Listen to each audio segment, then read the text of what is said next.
Halo semua, balik lagi di channel Teraokun.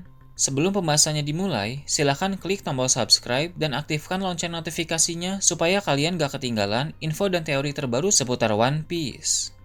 Buat kalian yang mau informasi tambahan soal SBS atau databook, kalian bisa follow Instagram Teraokun. Di sana admin akan memposting soal SBS, databook, dan berbagai teori singkat. Sekarang lanjut ke pembahasan. Melanjutkan cerita dalam chapter yang lalu, cerita dalam chapter kali ini dimulai dengan memperlihatkan kelanjutan kesepakatan Luffy dan Loki.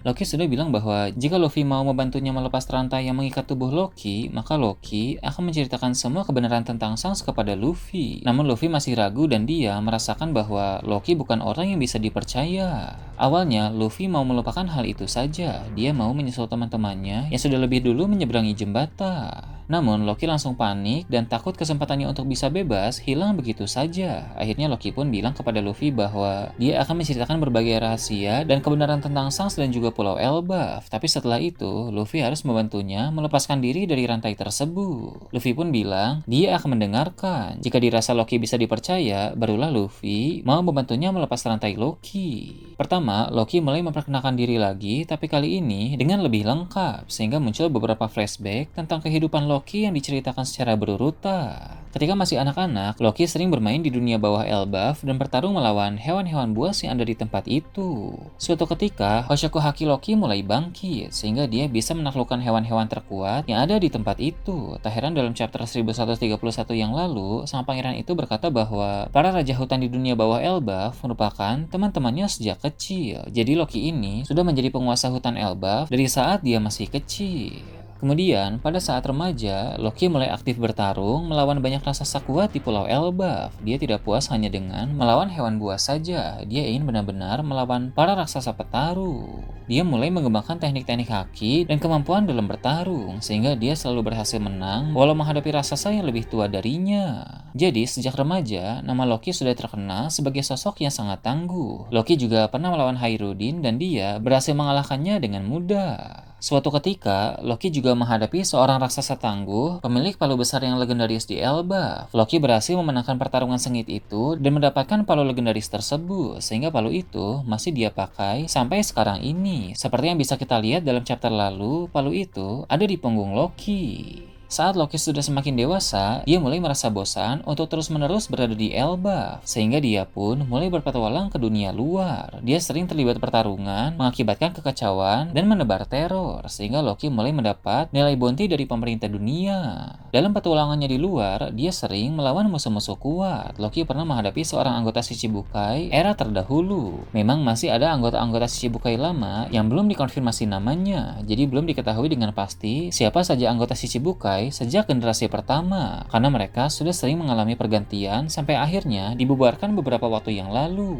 Pada masa lalu, pernah ada anggota Shichibukai yang dihadapi oleh Loki, dan tentu sang raksasa itu berhasil memenangkan pertarungan. Kemenangan Loki atas Shichibukai pada masa lalu itu membuat namanya semakin melambung tinggi dan mendapatkan bounty yang semakin meningkat. Diketahui juga bahwa satu-satunya Shichibukai generasi pertama yang tidak pernah diganti adalah Mihawk. Dari dulu sampai sekarang, belum ada satupun yang bisa mengalahkan Mihawk dan melengsarkannya dari posisi Shichibukai. Sampai pada akhirnya beberapa waktu yang lalu, Shichibukai resmi dibubarkan oleh pihak pemerintah dunia itu sendiri. Jadi ini semakin menegaskan bahwa Mihawk adalah Shichibukai terkuat sepanjang sejarah.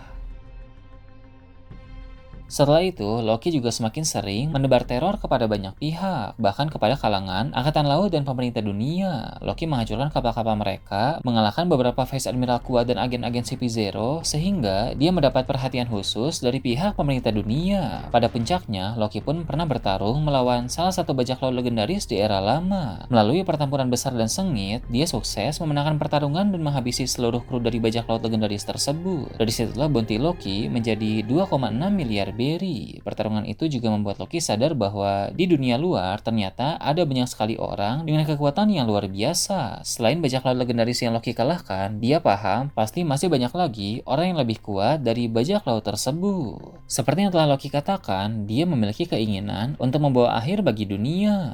Agar bisa melakukan hal tersebut, tentu dia harus menjadi lebih kuat lagi. Maka Loki pun kembali ke Elbaf untuk mengincar buah iblis legendaris demi meningkatkan kekuatannya. Untuk mendapatkan buah iblis itu, dia harus bertarung melawan Raja Elbaf yang merupakan ayahnya sendiri. Dia memang berhasil menghabisi sang raja dan mengonsumsi buah iblis legendaris itu, seperti yang telah diceritakan oleh salah satu kru dalam bajak laut Giant Warrior. Pada saat itu, mungkin Loki merasa bahwa impiannya untuk menghancurkan dunia akan segera menjadi kenyataan. Namun takdir berkata lain karena Shanks muncul di Pulau Elbaf. Shanks bertarung sengit melawan Loki di salah satu wilayah di negeri para raksasa itu. Duel mereka menjadi salah satu pertarungan legendaris yang terus dikenang oleh orang-orang di Elbaf. Pertarungan tersebut memakan waktu yang lama, bahkan sampai berhari-hari, sebab keduanya memiliki kekuatan yang besar dan daya tahan tubuh yang luar biasa. Memang bukan hal aneh bila ada duel yang menghabiskan waktu berhari-hari, karena kita tahu dulu juga ada pertarungan Akainu melawan Aokiji yang bertarung selama 10 hari. Setelah duel panjang, Shanks berhasil menang. Para raksasa pun menahan Loki dengan rantai batu laut di pohon Adam, dan mereka menganggap Shanks sebagai seorang pahlawan. Beberapa waktu yang lalu, entah bagaimana, Loki juga hampir lepas, sehingga dibutuhkan semua prajurit raksasa untuk menghentikannya di sana. Itulah mengapa Hairudin tidak ikut bersama bajak laut Giant Warrior menjemput Luffy di Pulau Egghead, karena Hairudin menjadi salah satu raksasa yang bertugas menahan Loki. Dalam kilas balik sang pangeran terkutuk itu, terungkap bagaimana dia hampir lepas dan ditahan oleh banyak sekali prajurit raksasa. Selain itu, pada suatu titik dalam kilas balik Loki pun diperlihatkan momen di mana dia ditolak oleh Lola. Loki merupakan karakter yang penting dalam cerita di Elbaf ini, sehingga potongan-potongan kehidupan Loki juga penting untuk diceritakan dalam kilas balik, agar kita bisa semakin memahami tentang sang pangeran terkutuk itu. Loki juga berkata kepada Luffy bahwa Shanks kemarin sempat singgah di Pulau Elbaf, tapi sekarang dia sudah pergi lagi. Diketahui juga dari kabar yang dia dengar, Shanks mengalahkan seorang bajak laut generasi baru di lautan Pulau Elbaf, yang mana itu merujuk kepada Eustaski.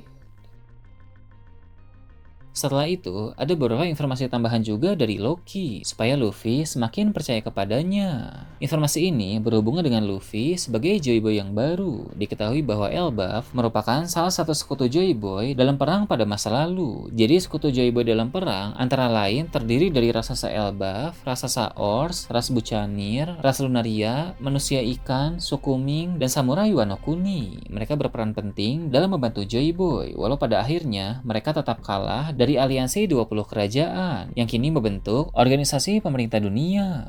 Usai perang dalam abad kekosongan, Elbaf pun mulai menutup diri dari dunia luar. Mereka sangat waspada terhadap orang-orang luar sehingga sampai sekarang pun semua pendatang harus mendapat izin terlebih dahulu untuk masuk ke sana. Jika tidak memiliki izin, maka mereka akan dianggap sebagai pendatang ilegal seperti yang dijelaskan oleh Gear dalam chapter 1130. Diperlihatkan juga ada sedikit kilas balik yang menampilkan wujud Joy Boy secara jelas, tidak lagi berupa siluet saja. Rasanya memang sudah waktu yang tepat bagi kita untuk melihat seperti apa wajah Joy Boy, karena memang cerita telah semakin jauh berjalan.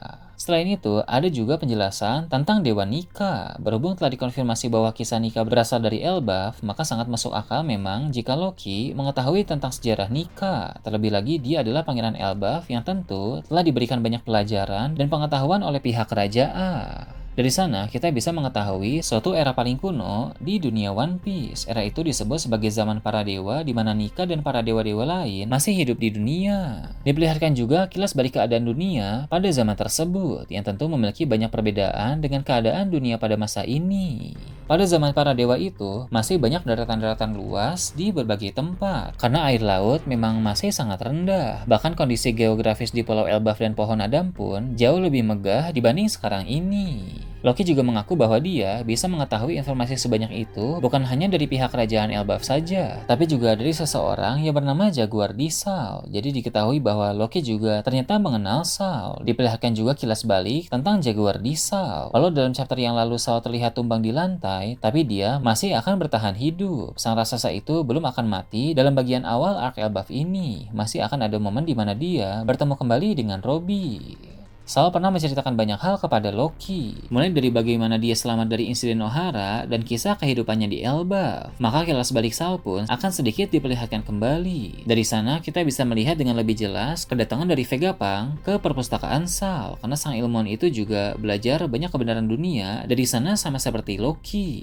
Selain Vegapunk dan Loki, masih ada orang-orang lain yang juga pernah mengunjungi perpustakaan Sal. Salah satunya adalah Monkey D. Drago. Dia pernah datang ke Elbaf dan membaca beberapa literatur di sana. Walau Dragon tidak membaca semua buku di sana karena masalah waktu, tapi setidaknya ada hal-hal penting yang telah dia ketahui tentang rahasia dunia. Sampai sekarang, Dragon juga masih memiliki hubungan dan koneksi dengan Jaguar di Sal, sehingga tak menutup kemungkinan pasukan revolusi akan terlibat juga dalam Arc Elbaf. Itulah semua hal yang bisa Loki katakan. Jadi setelah ini, Luffy harus menepati janjinya untuk membantu melepas rantai Loki. Luffy sangat kaget mendengar semua hal yang diceritakan oleh Loki. Terlebih lagi soal ternyata Loki pernah dikalahkan oleh Shanks di masa lalu. Dan bahkan Loki pernah bertemu dengan ayah Luffy di perpustakaan Sal. Luffy cukup percaya dengan semua ucapan dari Loki, sehingga dia pun akan menepati janjinya untuk membantu melepas rantai Loki. Meski Loki telah memberikan banyak informasi itu kepada Luffy, tapi kita tidak tahu apa yang akan Loki lakukan setelah lepas nanti.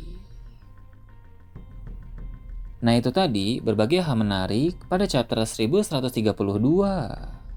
Gimana menurut kalian? Silahkan tulis di kolom komentar di bawah. Oke, segitu aja untuk pembahasan kali ini. Jangan lupa like, share, dan subscribe untuk video menarik selanjutnya. Gue Tora Okun, Shambles.